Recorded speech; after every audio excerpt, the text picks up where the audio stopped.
Eu sou professora Yun, sou da FEFELESH, responsável pelo curso de Língua e Literatura Coreanas, com uma habilitação nova que vai começar em 2013, ok? Então, quem está cursando o ciclo básico em 2012, este ano, vai poder optar por ter essa habilitação a partir de 2013. Teoricamente, no final de 2016, teremos a primeira turma de formandos em língua e literatura coreanas, ok? O professor Gilmar foi uma espécie de um guerrilheiro, porque ele colocou Business Culture in Korea, tema para o qual não estaria muito pronta a me apresentar. Então, o que eu vou fazer? Eu vou fazer uma apresentação... É modéstia da parte dela. Eu não vou ficar aqui falando, por exemplo, que ao encontrar um coreano, você tem que saber beber soju, sabe esses protocolos mundanos, tá certo? Então, eu vou falar de um assunto que eu acredito que vai ajudar vocês a entenderem um pouco essa questão do que ele fala de business culture in Korea, tá certo? A minha fala seria mais um pouco de back to the basics over Korea, tá? Então, vamos lá. Eu vou começar a minha fala com uma curiosidade arqueológica, ok? Então, eu trouxe umas fotos para a gente acompanhar.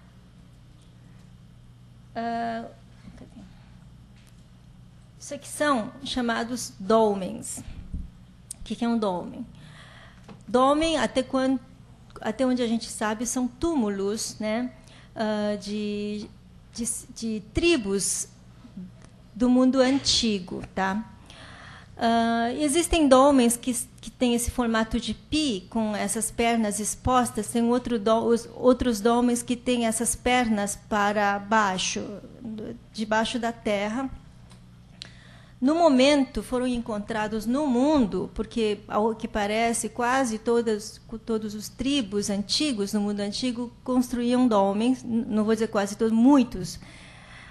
Foram encontrados até hoje mais ou menos 70 mil dolmens espalhados pelo mundo, dos quais metade se situa na Península Coreana.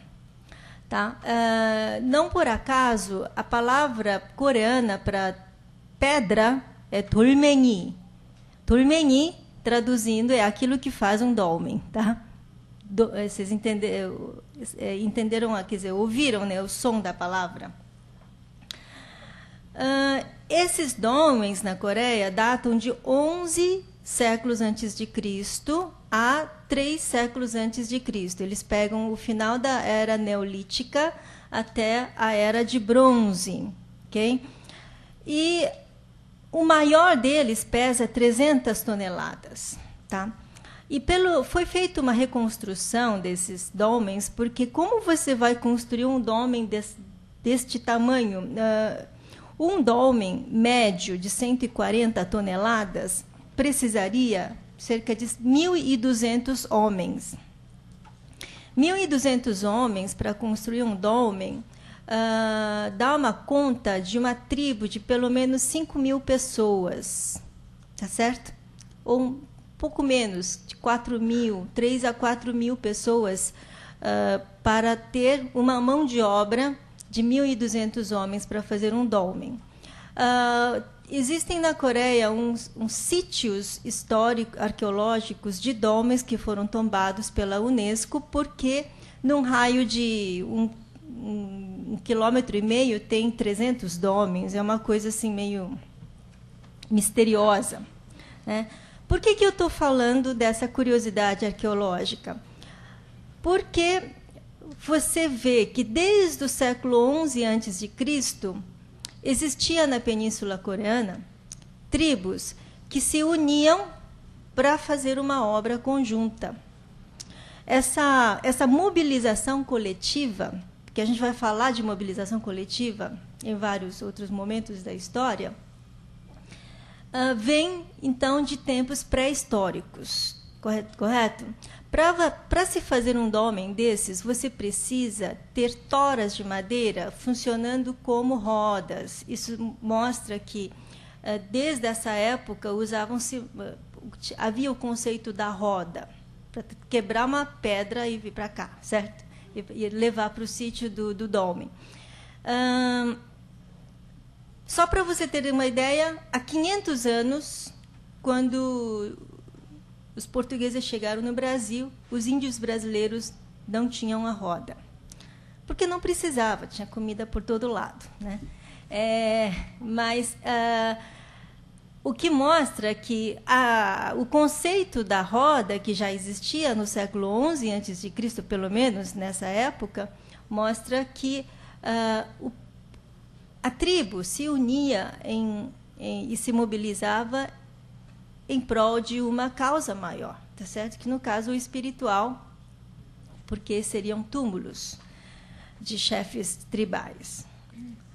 Agora, por que tantos dolmens? Porque, como foi dito, acho que na primeira apresentação, 70% do território coreano é formada de montanhas. E essas montanhas não são montanhas de florestas e terra, são montanhas de pedra. Eu trouxe aqui uma foto para vocês verem como é uma montanha. Isso aqui é um sítio arqueológico que foi tombado pela Unesco. Isso aqui é uma montanha típica coreana, que é uma formação rochosa de montanhas, né?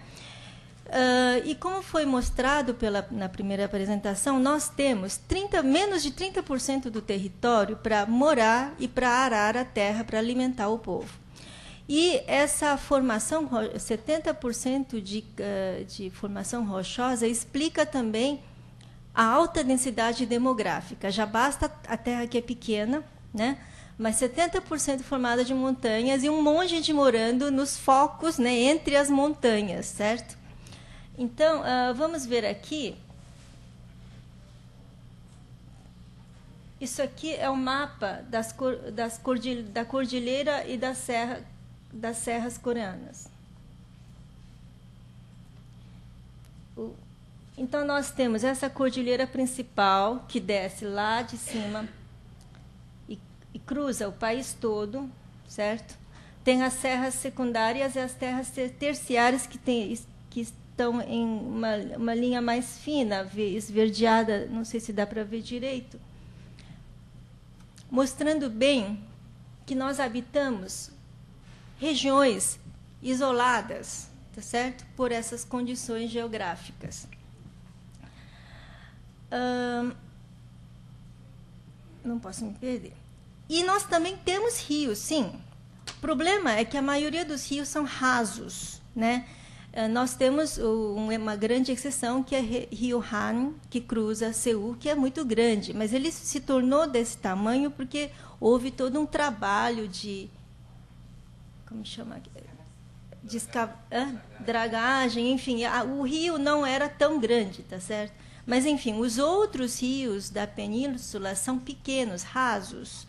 E, para piorar, o regime hídrico é sofrível, porque mais de 50% das chuvas estão concentradas justamente agora, no verão, um mês e meio, que chove muito, alaga tudo, uma catástrofe, e o resto do ano, estio, tá certo? Por causa disso, além disso, né, além desses fatores, nós temos regiões montanhosas, recursos hídricos complicados, tá? E, para piorar, nós comemos o arroz, aquilo que a gente chama de unidos venceremos, certo? Porque o arroz, que é o hidropônico, ele é uma plantação em água, você sabe, né? Então, nós precisamos ter plantações de arroz mais ou menos alagadas, com uma quantidade adequada de água. Imagine você manter essa plantação com uma condição geográfica e climática dessas. isso fez com que, desde os tempos antigos, porque nós comemos arroz há muito tempo, né? Até hoje, isso não quer dizer que tenha um mais antigo. A semente do arroz mais antiga encontrada data de 15.000 antes de Cristo, ou é 15.000 anos atrás? Espera aí. 15.000 anos atrás. Eu ia dizer que, de qualquer maneira, a diferença é só 2.000 anos. É verdade, essa diferença é só 2.000 anos. É 15.000 anos atrás. Essa semente de arroz está na Coreia, né? Porque essa semente foi encontrada em 2003. Até então, a semente mais antiga encontrada estava na China e datava de 12.000 anos atrás, né? Isso não quer dizer que tenha um mais antigo, pode ser que ainda encontrem um mais antigo, mas, enfim, mostra que nós comemos arroz há muito tempo, né? Então, por causa dessas condições todas, a administração das águas sempre foi, para os povos coreanos que habitavam a península, o grande problema da sobrevivência, certo? Então, quem podia administrar a água era só quem tinha o poder mesmo, uma organização máxima, que é o Estado, né? Que seja proto-Estado ou não, enfim. Só os governantes poderiam ter a capacidade de administrar a água. Okay? E a população era sempre chamada para essa obra, que consistia em construir diques, reservatórios, represas, né? Então, a mão de obra civil sempre foi foi convocado pelo Estado na forma de tributos, né, juntamente com o serviço militar em casos de guerra, e a população respondia a essa mobilização, essa chamada, né, dos governantes, porque dizia respeito à sua própria sobrevivência. Porque numa condição geográfica e climática dessas, um ano de má colheita eram centenas ou milhares de gente passando fome, certo?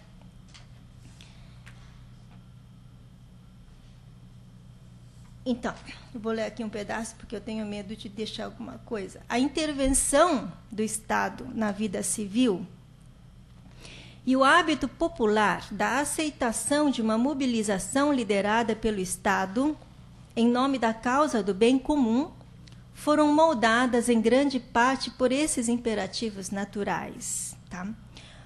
O Estado, então, era o benfeitor e os dominantes tinham que confiar na sua capacidade de alimentar o povo, mesmo que isso significasse abrir mão de seus direitos e, muitas vezes, das suas necessidades. Né? Só para ter uma ideia, no Gojoseon, que é o primeiro reino coreano do mundo antigo, o rei era executado se houvesse má colheita. Ele levava a culpa. Né?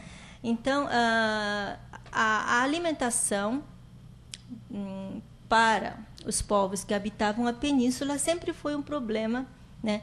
E, justamente por causa disso, o povo coreano aprendeu, desde o início dos seus tempos, a ter essa relação estreita entre o governante e o governado. Tá? Então, sempre existiu essa relação, Estado de um lado e o voto de confiança do outro, que desempenham um papel positivo na construção de um consenso popular sobre a questão de um desenvolvimento econômico liderado pelo Estado na modernidade. Tá? E isso porque, depois da Guerra da Coreia, a Coreia em ruínas, né, o povo fala muito daqui, desenvolvimento liderado pelo Estado. E isso é possível quando você tem a contrapartida, a mobilização do povo para responder a essa chamada governamental, certo? Deixa eu passar. Tá. Eu acabei passando de uma coisa aqui. Então, para falar um pouquinho mais sobre a as condições naturais coreanas, eu queria falar um pouco da posição peninsular, né, da Coreia, porque essa posição peninsular sempre fez da Coreia um transmissor de culturas continentais para o Japão. E, como consequência disso, a Coreia sofreu influência forte da China. Mas, então, por que a Coreia não é China? Porque, se você olha o mapa do continente asiático, a Coreia é quase é estranho que ele não faça parte da China, na verdade, porque quase tudo foi incorporado na China, certo? Por quê? Porque existe o componente autóctone, o componente da raça Han, que é a raça coreana, e o componente, além dessa componente racial, que é diferente da base da raça chinesa, que é Han, que se chama Han, mas se escreve diferente em ideogramas chineses, tá? Pode haver essa confusão. Além desse fato, tem os 3 lados marítimos da península, né? E isso vocês podem achar que, por causa que a Coreia é uma península, ele só tinha contato com a China. Não é verdade, porque as escavações arqueológicas mostram que você ter o mar, né, sempre foi uma saída, um motivo para saída, um motivo para intercâmbios e trocas, mais do que de fechamento da fronteira, né? Tanto é que esse mapa aqui mostra que, além dessa rota da seda tradicional, que é essa rota de baixo, existe uma outra rota da seda por cima, parando aqui e aqui, que hoje pertence a quase na região da província marítima da Rússia, mas que na época era um reino coreano, certo? Além dessa rota da seda continental, tem essa rota da seda marítima por baixo, que passa por Oceano Índico e vai parar na Coreia, inclusive no Japão, né? Então, as escavações arqueológicas mostram que houve no mundo antigo trocas comerciais com esses países, e a Coreia, então, foi capaz de manter trocas com essas outras culturas, além da chinesa, né?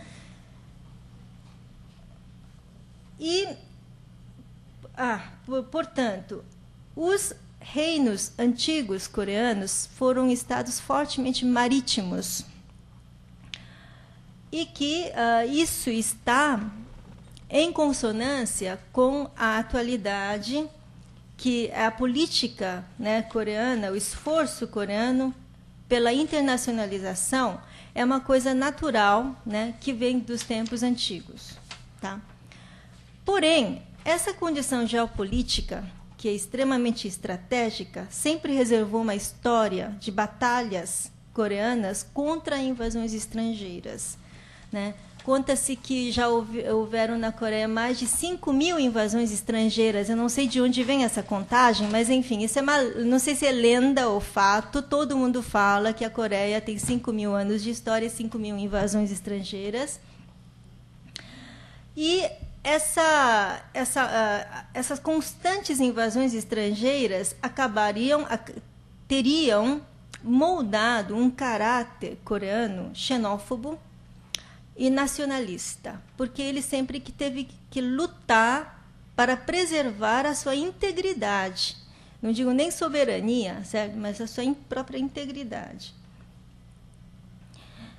E isso acabou criando um profundo sentimento de pertença nacional. Essa palavra é uma palavra que está sendo muito usada para explicar a Coreia, o sentimento de pertencimento nacional, né? Os coreanos têm esse sentimento muito forte, em contraposição, por exemplo, de um povo formado basicamente por imigrantes, no caso do Brasil ou Estados Unidos. Os contatos com os estrangeiros, desde o século XIII, foram essencialmente relações de dominação e subordinação, porque no século XIII acontecem as invasões mongólicas sobre a península, e a partir de então a Coreia sofre ondas de invasões bem mais fortes do que antes dessa época. Então, um historiador chamado Fabre, que escreveu uma história da Coreia, ele diz assim: o país vive uma psicose da invasão. Tá? Essa psicose da invasão resulta na dominação, colonização coreana pelo Japão. E o próprio historiador diz: nenhuma potência estrangeira fez o menor gesto em favor da Coreia, que deixou de existir de modo autônomo durante 36 anos de dominação japonesa. A Coreia sempre foi, primeiramente aos olhos de seus vizinhos e, em seguida, aos olhos dos ocidentais, um objeto de cobiça, mas nunca um parceiro. E, aos olhos dos coreanos, os estrangeiros sempre representavam uma ameaça permanente. Quanto tempo eu falei? Já gastei tudo? Já. Tá, mas eu vou ter que falar mais um pouquinho, eu vou tentar ser breve. Eu queria agora falar um pouco sobre um livro que eu li na semana passada, e eu não queria deixar de falar porque achei muito interessante. Esse livro é de uma antropóloga livre pensadora, porque ela não está ligada a nenhuma instituição. Ela se chama Lineimar Pereira. Ela escreveu um livro chamado O Mito da Raça Pura da Coreia. Esse livro está publicado só no online, né? E ela diz assim, que a Coreia seria o exemplo maior de um pensamento antimestiço, porque ele mantém uma especificidade monolítica fundada na unidade ética. Então, existe uma expressão que a gente usa muito, que é a nacionalidade étnica da Coreia. Então, os coreanos, eu vou falar uma pesquisa. Em 99, foi feita uma pesquisa segundo a qual 68, quase 70% dos coreanos consideram o sangue como o mais importante critério de definição da nação coreana. Tem até um dito popular que diz assim: o sangue é mais forte do que a água. Ou seja, se você vive 50 anos fora da Coreia, tomando água de outro país, ainda não é forte do que o seu sangue de você ter nascido coreano. 75% consideram que todos os coreanos são irmãos e irmãs, independentemente de seu lugar de residência ou da ideologia que eles sustentam. 68% têm orgulho de sua história nacional. E uma outra pesquisa realizada em 2000 diz que 93% dos coreanos pensam que eles compartilham de uma linhagem de sangue única. E também afirmaram se sentirem mais ligados aos coreanos que moram no exterior do que aos estrangeiros que moram no território coreano, pois, para eles, todos os coreanos, sem exceção, descendem de um ancestral comum, no caso, o mito de Tangun, que seria o fundador da Coreia há 5.000 anos. Por exemplo, em 2002, o presidente Kim Dae-jung, quando na qualificação da Coreia nas semifinais da Copa do Mundo, ele proclamou que aquele dia era o dia mais feliz desde que Tangun fundou a nação coreana. Então, esse mito da raça pura é evocada por todos os coreanos, né, para renovar a sua crença de que a raça coreana é pura, tá? E que ela não poderia ser misturada com outras sob o perigo de perder a sua identidade. Bom, nós temos uma história de 5.000 anos que explica isso. Nós temos as condições naturais e geográficas que fazem essas pessoas se unirem em torno de bem comum, tá certo? E isso, aliada à ideologia confucionista que prega a relação familiar num primeiro plano e depois a relação da empresa no segundo plano, ou alguma outra instituição a que ele pertença, e depois uma terceira fronteira, que é a nação. Então, você pode perceber, né, de onde vem esse crescimento econômico, a mobilização, né, para crescimento econômico rápido, né? Porque o que eu acho estranho é que o pessoal fala, a Coreia era o país mais pobre na década de 60, mas e o resto? Nós temos uma história muito atrás disso, tá certo? Que nós não podemos perder. Ele não foi um país tão pobre nos seus 5.000 anos de história, certo? Então, eu acho que a gente tem que pensar um pouco nessas questões históricas, e essa é a contribuição que da FEFELESH pode dar para vocês, certo? Muito obrigado, professora.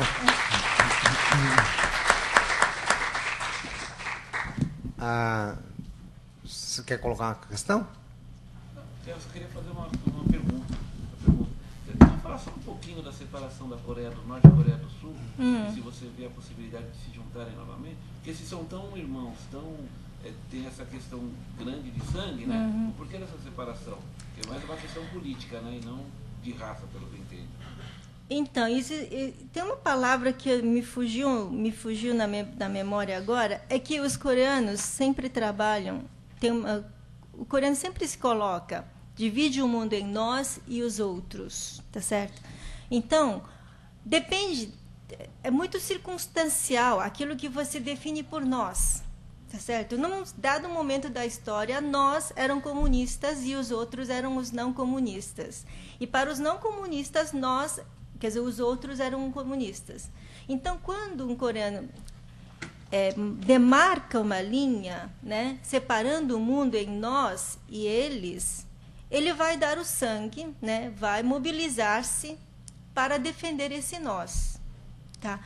Então, uma série de conjunção, né, uma conjunção de fatores fez com que o povo coreano se dividisse dessa maneira. Então, certas pessoas dividiram o mundo. Nós somos comunistas.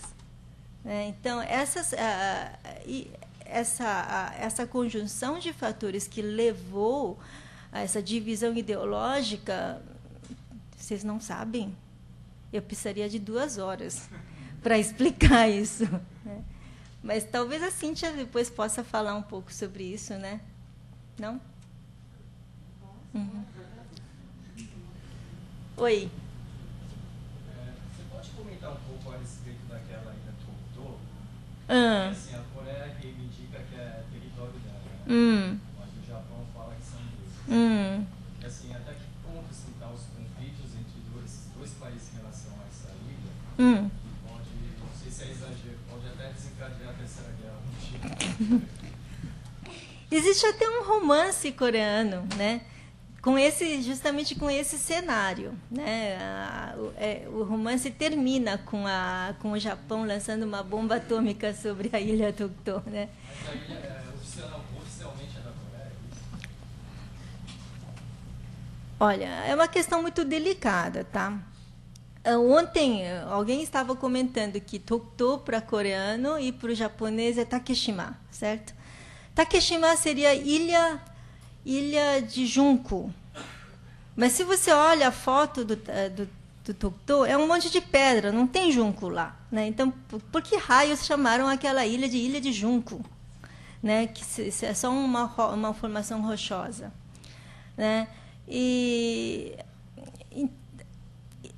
Existem, cada um dos dois lados tem as suas justificativas. Pelo que parece, o Japão já moveu uma ação internacional para reclamar para si a soberania desse lugar. Então, eu acho que cabe, né, aos que vão decidir olhar as justificativas dos dois lados. E aí vão ter que tomar uma decisão, né?